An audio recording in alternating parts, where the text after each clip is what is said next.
Hi, this is Ed from Exotic Blanks. What we're going to do today is a little different. I'm going to show the a blank similar to the blank that John Underhill is showing on the website today. These are available and in stock. So I thought I'd show how quickly you can make a pen from just his junior series of feather blanks. We will turn this and put it onto one of our Diamond Knurl Rollerballs.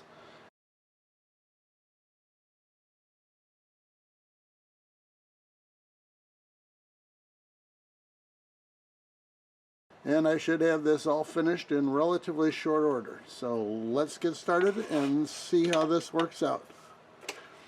First, I will tell you it's cold in the workshop today.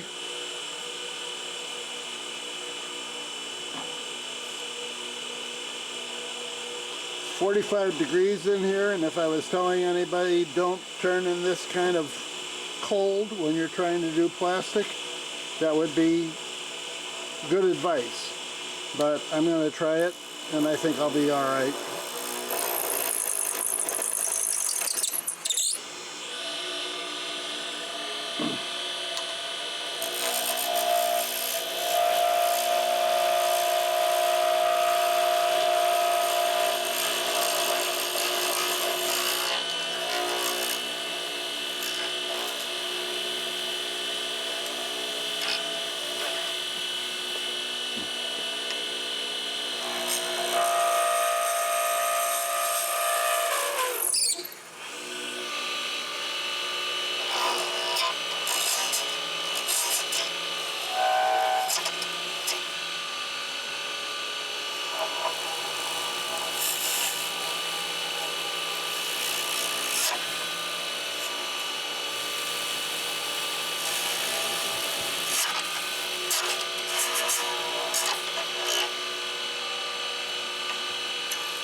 Okay, as you can see, it turns pretty easily even though it is cold.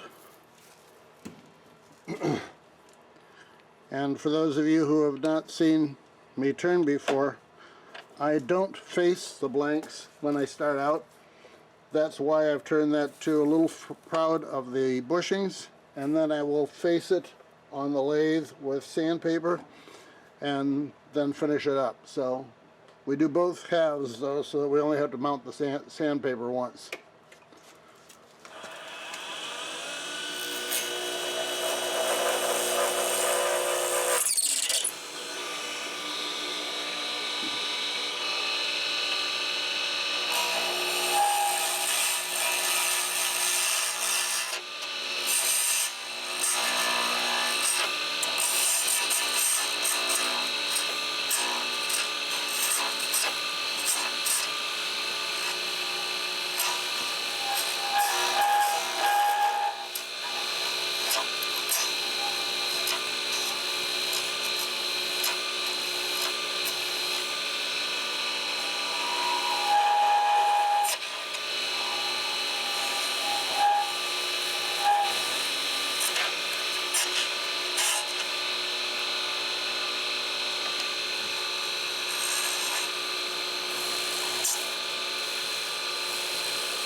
When that happens, by the way, that's chatter. And it does happen from time to time, particularly at this part, because I don't care. I don't worry about turning brilliantly until you get to the end.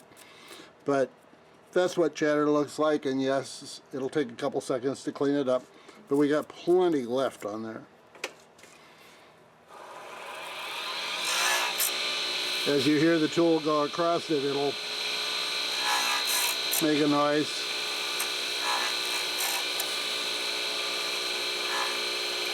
When it stops making the noise, you've gotten beyond the chatter.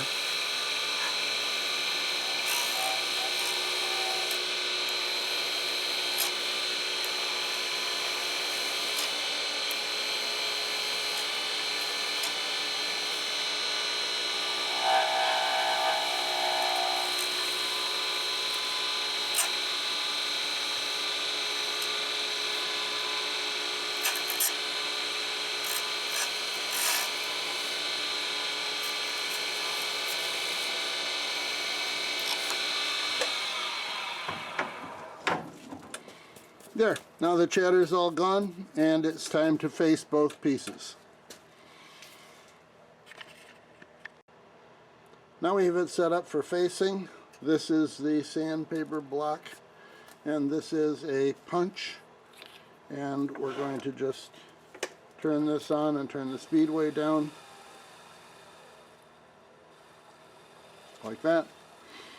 And then you can see from here, there's a bunch of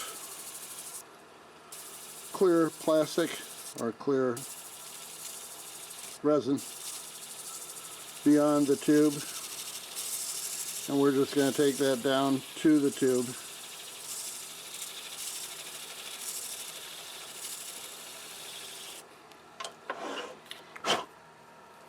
And that's what we're aiming for, just try to get it flush with the tube.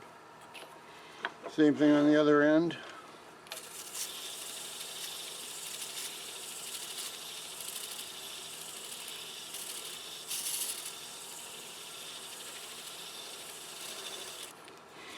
You can feel it and actually hear it a little bit when it hits the brass tube. So that's that side done.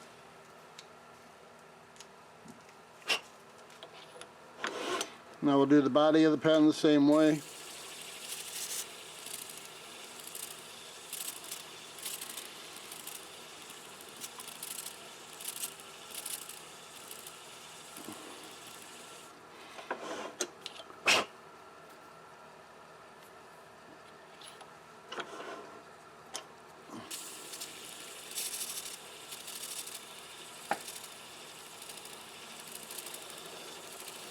Okay, I can feel it hitting.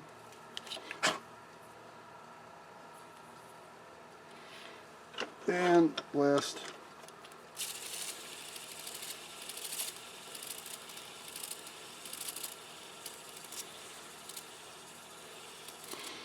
In case you haven't seen this before, this is Velcro, and so we can take that off and remount it once it starts to wear a little bit.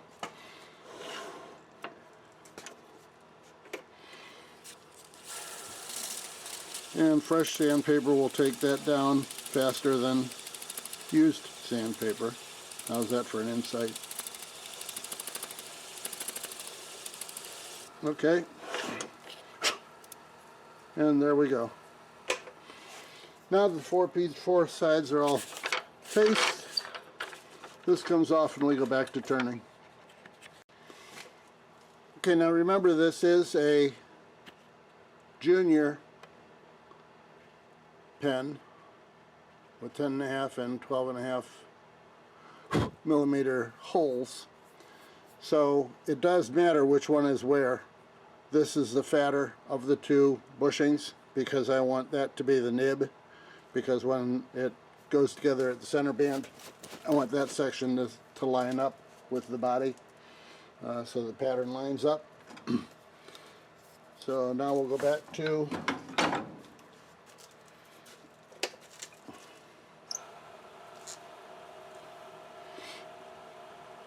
and you can see that because these were not faced, this is a little out of round, but that's okay. It'll only take a second for me to fix that.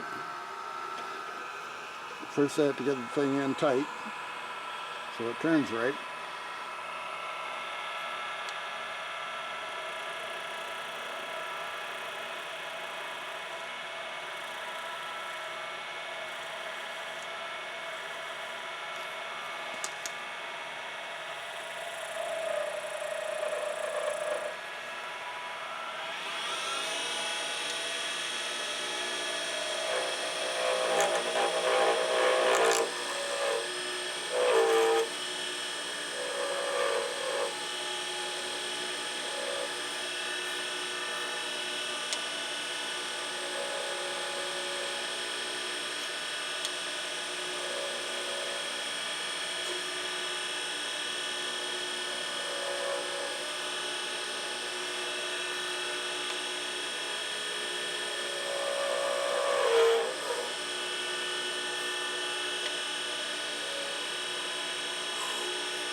And I do my first sanding with 400.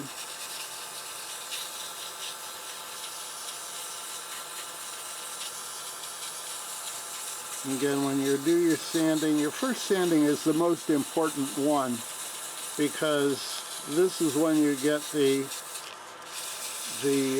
body of your pen to be properly sized. You can see here, you can see it's not got sawdust on it or any kind of white on it. That's because it's lower than the rest. So you want to make sure that you go back and fix that so that it gets sanded to a nice even. The body shouldn't have any high spots or low spots. And that's what we're doing here, is making sure that there are no high or low spots. As long as that is equally white all the way across, you have done your job. Now remember, there's a pattern in the feather, so you're never going to get it exactly white because the underlying piece has got high spots and low, or the underlying feather has got different colors in it, and so it's going to look white in some places where the feather itself is lighter. Hope that was clear. That was 600 grit, this is 1000 grit. The second ones are the 400 takes all the time, because that's when you're actually doing something. These are just getting it ready to be polished. And a lot depends on what you have as to how you'd polish it. I have a buffing system, so I use it. But if I didn't have it, I would be able to do it with Novus 2 and Novus 3. That does a beautiful job too. You can use plastic polish on it. There's a lot of ways you can finish it.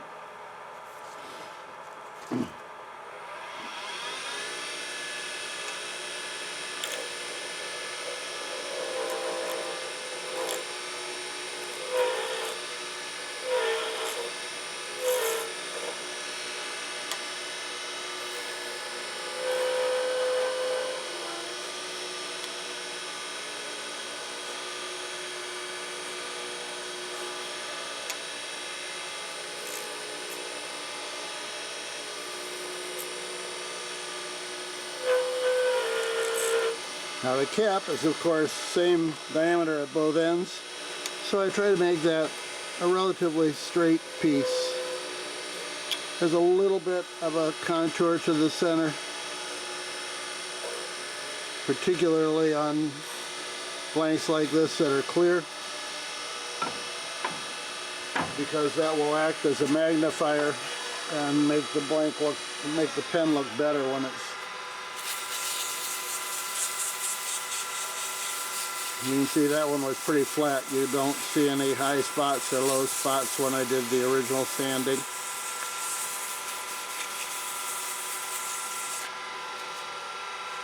So that's your 400. And your 600.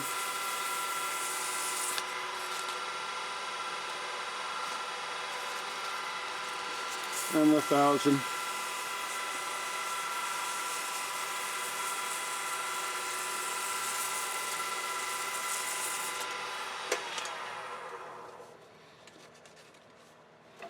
And it looks pretty good, but be back in a minute and you'll see it after it goes through the buffer.